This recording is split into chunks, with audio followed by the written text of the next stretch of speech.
Hello everyone.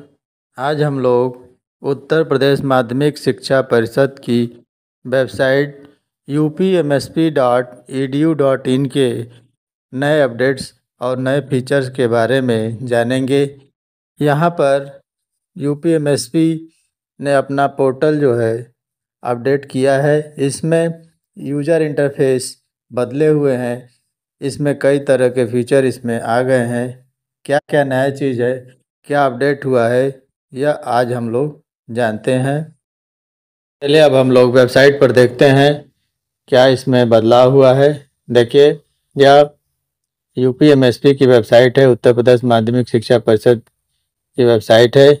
इसमें हम लोग नीचे की तरफ जो रजिस्ट्रेशन के बारे में दिया हुआ लिंक है, उसमें क्या क्या चीज़ें नई हुई हैं इसके बारे में हम लोग जानेंगे। जैसे यहाँ पर एक लिंक दिया हुआ है, क्लास 9th एवं 11th परीक्षा जो होगी 2027 में अग्रिम पंजीकरण कैलेंडर जो है 25-26 में कक्षा 9 और 11 के यानी 9th और 11th के नए रजिस्ट्रेशन कक्षा 11th जो एग्रीकल्चर से है और भाग्य के परीक्षार्थियों के लिए यहाँ से रजिस्ट्रेशन का एक लिंक यहाँ पर आया हुआ है। इस लिंक के द्वारा हम लोग क्लास 9th, क्लास 11th और क्लास 11th में एग्रीकल्चर के भी स्टूडेंट का यहाँ पर रजिस्ट्रेशन करेंगे। अब इसमें क्या क्या बदलाव हुआ है इसके बारे में हम लोग जानेंगे कि रजिस्ट्रेशन में क्या क्या नया चीज़ हमको देना पड़ेगा, क्या मांग रहा है, इसके बारे में हम लोग जानेंगे। अब हम वेबसाइट पर इस लिंक पर क्लिक करते हैं। इस लिंक पर क्लिक करने पर एक नया विंडो ओपन होता है जिसमें लॉगिन अग्रिम रजिस्ट्रेशन यानी प्री रजिस्ट्रेशन यहाँ पर करने के लिए यहाँ पर लॉगिन करना पड़ेगा। इसके लिए हमको एक यूज़र आईडी, पासवर्ड जो विद्यालय का है वो डालेंगे और यहाँ पर हम लोग कैप्चा डालते हैं। यहाँ पर हम कैप्चा डाल रहे हैं। देखिए, कैप्चा डाल के यहाँ पर लॉगिन पर क्लिक करते हैं। देखिए, हमने कैप्चा और यूज़र आईडी डालकर हमने क्लिक किया तो यहाँ पर ओटीपी का एक मैसेज आ रहा है कि ओटीपी आपको प्राप्त हुआ है। विद्यालय का जो अधिकारी होगा उसके नंबर, मोबाइल नंबर या ईमेल आईडी पर ओटीपी जाएगा। अब हम यहाँ पर एक ओटीपी प्राप्त हो रहा है, इस पर हम लोग इस ओटीपी को एंटर करते हैं। देखिए, हमने ओटीपी डाल दिया। ओटीपी डालने के बाद देखिए यहाँ पर या कक्षा 9 हाई स्कूल सरल पंजीकरण ये सब ओपन हो गया है। सारा चीज़ यहाँ पर दिखा रहा है। हमारा जो अपडेशन हुआ है वह देखना है कि इसमें क्या हुआ है। देखिए, सबसे पहले हम लोग सरल पंजीकरण में जाएंगे क्योंकि और सब चीज़ों को हमको पता है, लेकिन सरल पंजीकरण में क्या क्या नया चीज़ दे रहा है, मांग रहा है, वो सब हम लोग देखेंगे। यहाँ पर हम लोग सरल पंजीकरण पर क्लिक करते हैं। देखिए, यहाँ पर लिखा हुआ है कक्षा 9 हाई स्कूल विषय तालिका पर क्लिक करें, विषय के चयन में संबंधित नियम को यहाँ पर क्लिक करें, ये सब लिखा हुआ है। देखिए, क्लास 9 के सरल पंजीकरण में क्या क्या मांग रहा है। सबसे ऊपर न्यू रजिस्ट्रेशन तो लिखा ही हुआ है। इसके बाद यहाँ पर दिया हुआ है छात्र छात्रा का विद्यालय का पंजीकरण संख्या। यहाँ पर जो विद्यालय का पंजीकरण संख्या होगा वो हम डालेंगे।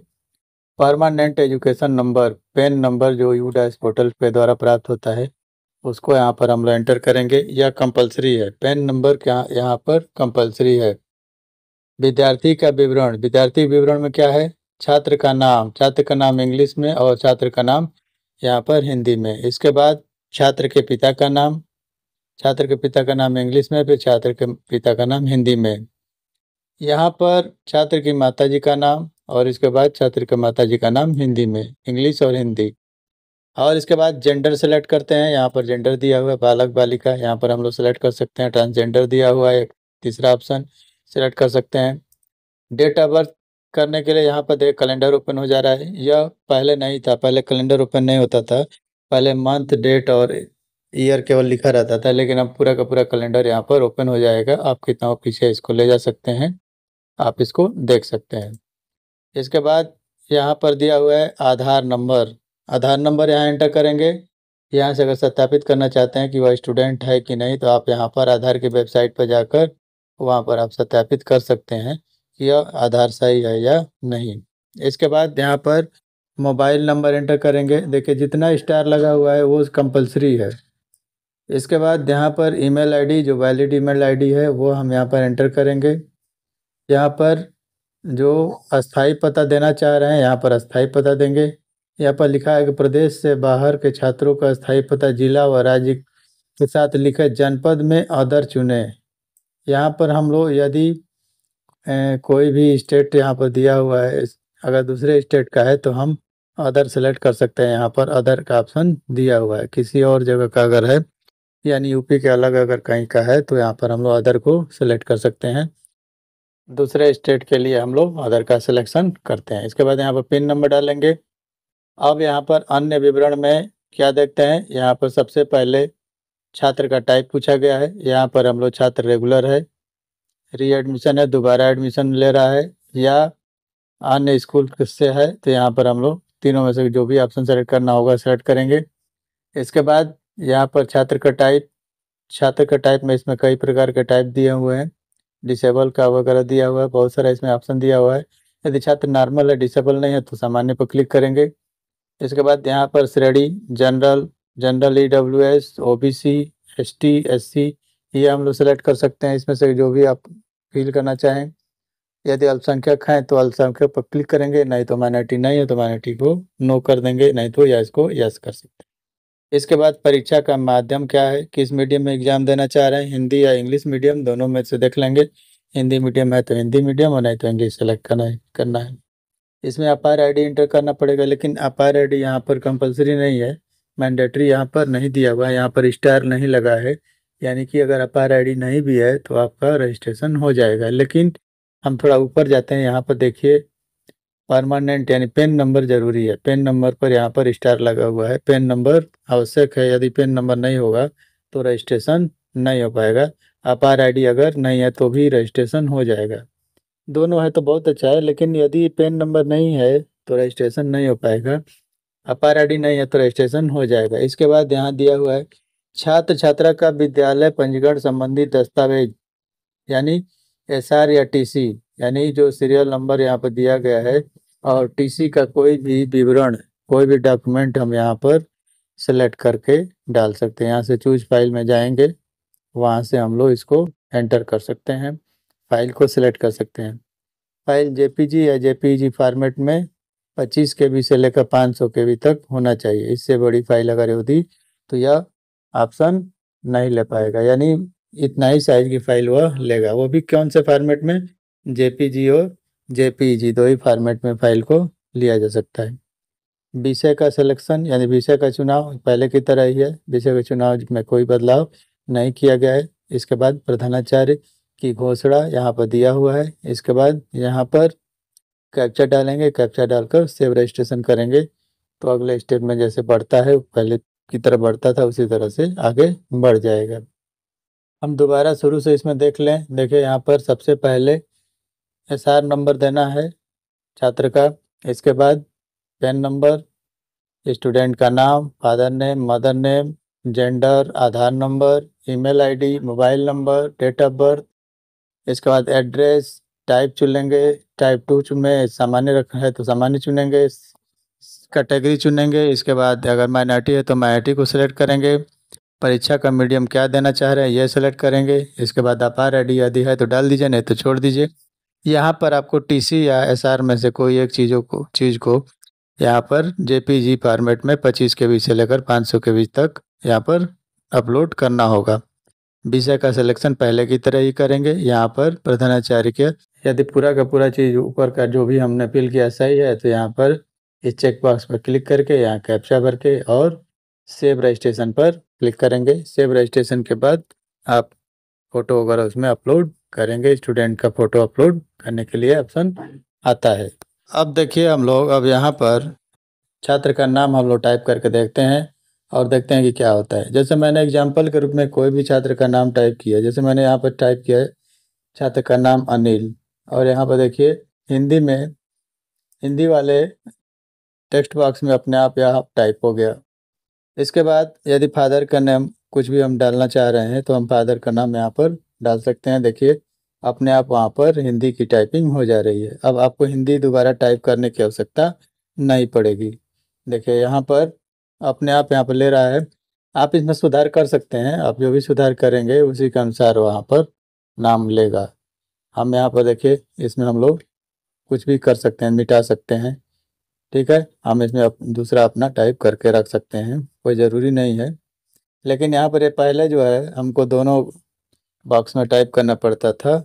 अब क्या है, अब हमको एक ही बॉक्स में टाइप करना पड़ेगा और अपने आप यह ले लेगा।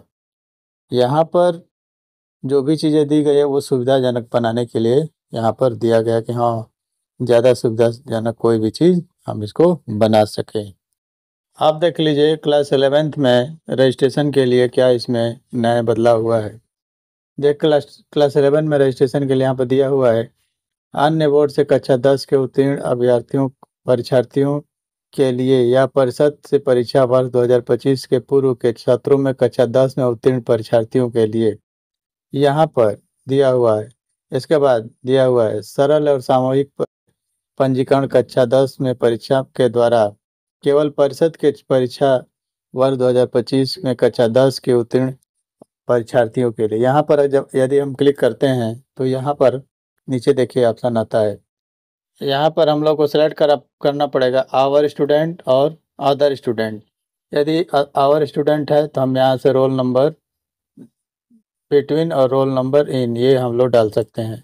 रोल नंबर इतना, और यदि बिटवीन देना चाह रहे हैं कि इतने रोल नंबर से इतने रोल नंबर तक के स्टूडेंट यहाँ पर लेना चाह रहे हैं, उसका लिस्ट आप प्राप्त करना चाहते हैं तो इतने रोल नंबर से इतने रोल नंबर की लिस्ट को आप यहाँ से उत्तीर्ण परीक्षार्थियों की सूची यहाँ से प्राप्त कर सकते हैं। या एक्सेल फाइल के द्वारा भी आप इसको एंट्री करा सकते हैं, एक्सेल की फाइल को। लेकिन हम क्या करेंगे, एक्सेल की फाइल को यदि हम करना चाह रहे हैं तो सबसे पहले हम लोग यहाँ कक्षा 10 में जो भी उत्तीर्ण परीक्षार्थी हैं उसका हम लोग लिस्ट डाउनलोड करेंगे।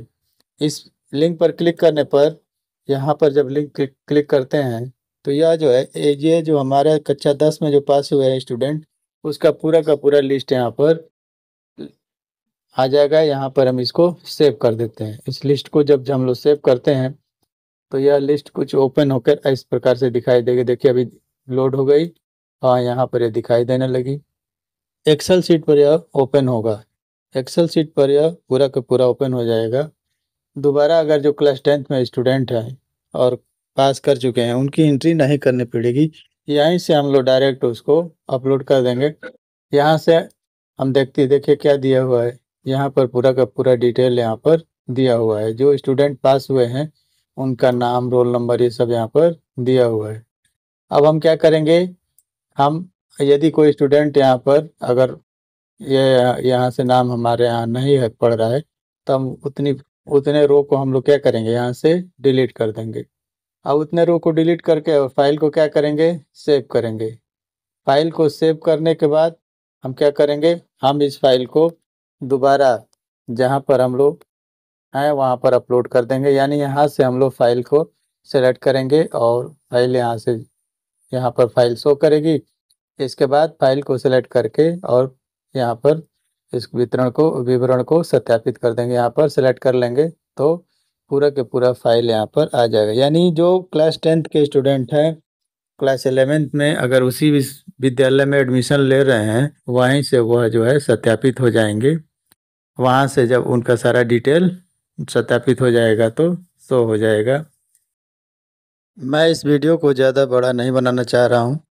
मैं इस वीडियो में बस यही आप लोगों को 2-3 चीज़ों को बताने के लिए प्रयास कर रहा हूँ। इसमें सबसे पहले जो है कि यहाँ पर कुछ ना कुछ अपलोड करना पड़ेगा। एसआर या टीसी का विवरण का कोई पत्र यानी कोई डॉक्यूमेंट उसमें लोड करना पड़ेगा। और दूसरा जो है, यदि सेम स्कूल में अगर स्टूडेंट है क्लास 10 से अगर 11th में छात्र अगर गए हैं तो वहाँ से हम लोग पुरानी फाइल को, अपने पुराने स्टूडेंट के डेटा को प्राप्त करके वहाँ वेरीफाई हम लोग कर सकते हैं। तो आज मैंने यूपीएमएसपी के बारे में आप लोगों को बताया। यदि वीडियो पसंद आए तो लाइक और शेयर करिए। अगर इससे संबंधित कोई क्वेरी है, क्वेश्चन है तो कमेंट करिए। और यदि अभी तक चैनल से नहीं जुड़े हैं तो प्लीज़ सब्सक्राइब कर लीजिए। आज के लिए इतना ही। Thank you.